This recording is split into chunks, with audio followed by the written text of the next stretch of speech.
নমস্কাৰ, আমি নলবাৰী জিলাৰ চামতা ছোৱালী উচ্চ মাধ্যমিক বিদ্যালয়ৰ পৰা আহিছোঁ।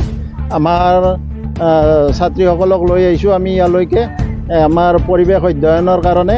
ইয়াত ভূটানৰ পৰা বৈ অহা এটা সুন্দৰ নদী, লগতে প্ৰাকৃতিক মনোমোহৰ এটা দৃশ্য, পাহাৰ পৰ্বতেৰে ভৰা এই বগামাটি এটা সুন্দৰ পৰিৱেশ। ইয়াত বিভিন্ন ধৰণৰ পৰ্যটক আহে আৰু আমিও সেইবাবে আমাৰ ছাত্ৰীখিনিক ইয়ালৈ লৈ আহিছোঁ। আৰু ইয়াত আহি ছাত্ৰীসকলে ভালে পাইছে আৰু কিছু অলপ অসুবিধা পাইছে ছাত্ৰী, যিহেতু তেওঁলোকে ছাত্ৰী, উঠি অহা ছাত্ৰী, বিভিন্ন ধৰণৰ ইয়ালৈকে মানুহ আহে, বিভিন্ন ধৰণৰ কাম কাজ চলি থাকে। ধৰক আপোনাৰ দুই এটা পাৰ্টি মদো খাইছে দেখা দেখিকৈ।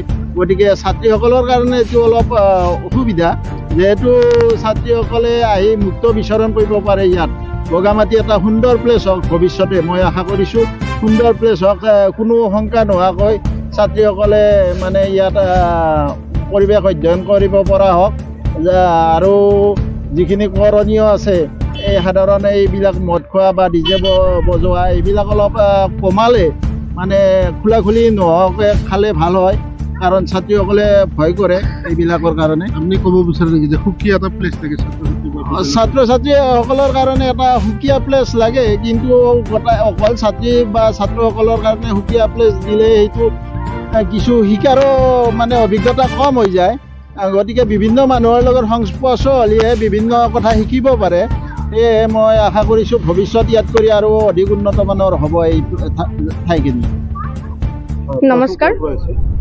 নমস্কাৰ, আমি নলবাৰী জিলাৰ চামতাৰ ছোৱালী স্কুলৰ পৰা আহিছোঁ।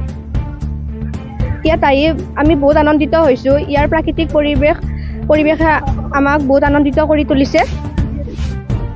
ইয়াত ধুনীয়া ধুনীয়া গছ গছনি আছে, লগতে পাহাৰ পৰ্বত আছে, সেইবিলাক দেখি আমি আপ্লুত হৈছোঁ। আমি 47 জন আহিছোঁ।